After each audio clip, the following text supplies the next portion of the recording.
Welcome to the Positive Productivity Podcast, episode number 79. Welcome to Positive Productivity Podcast, where we empower our audience to achieve and appreciate personal and professional success, especially in the face of adversity.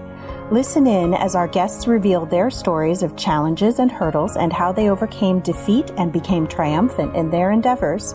Let's get motivated and move forward with your host, Kim Sutton.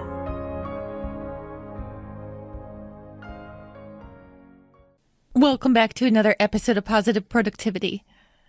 Today, I'm going to talk about asking for help.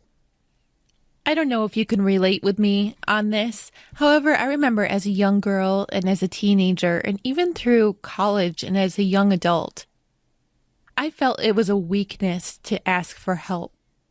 Whenever I couldn't quite do something by myself, I would continue trying to push forward, often spending way more time than I should have, just because I didn't want anybody to know that I was unsuccessfully doing something alone. Okay, let me be totally honest. I still struggle with this a little bit.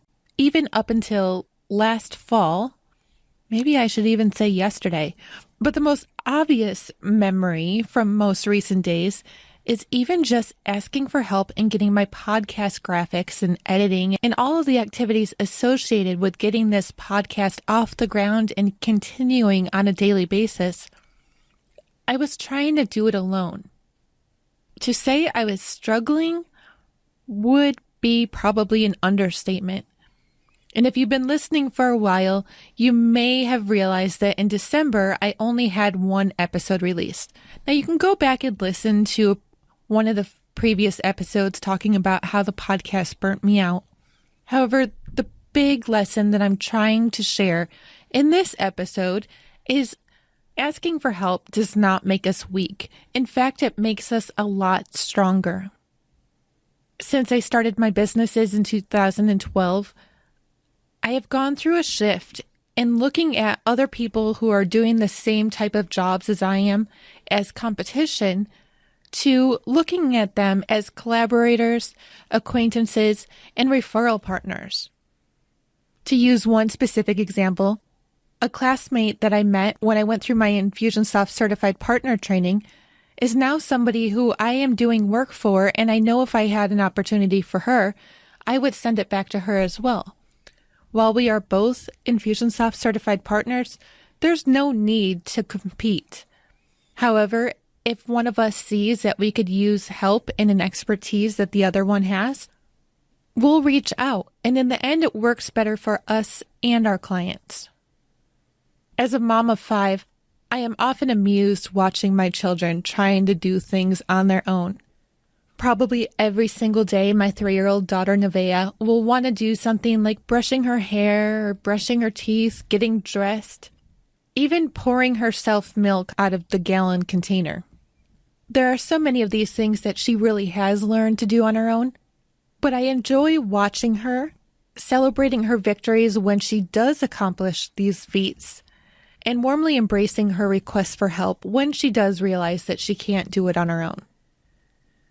As parents, as friends, as loved ones, chances are none of us would say, "Ha, I told you so," after watching somebody struggle. If you are a person who would say, "Ha, I told you so," I just want you to think about how that may make the other person feel. But when somebody comes to you asking for help and it's something that you can easily do, or if the tables are turned and you go to somebody else asking for help, again, it's not making you appear weak. In my opinion, asking for help helps position you as an expert in the areas that you are knowledgeable and very capable in. And asking for help doesn't even need to be limited to business activities. Thinking about everything that goes around in my house every day, there are a variety of ways that I have asked for help and am now getting it. For example, my older children are doing chores. That helps me. It's not that I'm incapable of doing the laundry or doing the dishes. It's that there are better uses of my time.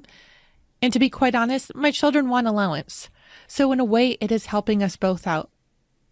By letting go of the activities we are not most proficient in and asking for help with those activities, we are freeing up our space and our time and our imagination for so many other activities which could be helping us serve our bigger purpose. The next time you're struggling with anything, whether it be personal or professional, don't be afraid to reach out to a friend or colleague or loved one. On a more personal note, I want to especially stress that if you are struggling emotionally, then to build a network of people who you know you can go to for help when you are struggling.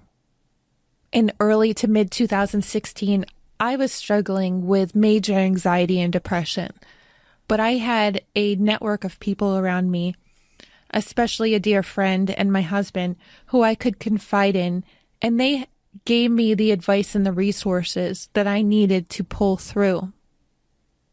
We always need to be actively building our network of support. People who can support us emotionally, relationship-wise, and professionally. But while we are building this network, we need to make sure that it's not always one-sided. You don't only want to be going to them asking for help, but you want to make sure that they know that they can come to you to ask for help as well. While I am the host of this podcast, and if we have never chatted before, I want you to know that I am also here for help. You can visit my website at thekimsutton.com and go to the contact page and send me a message if you need assistance on anything. I may be the person behind the microphone, but the whole purpose behind the positive productivity is to help you achieve and appreciate personal and professional success. So please, if there's anything that I can help you with, again, just visit my website at thekimsutton.com and give me a shout out. With that said, go forth and have a positive and productive day.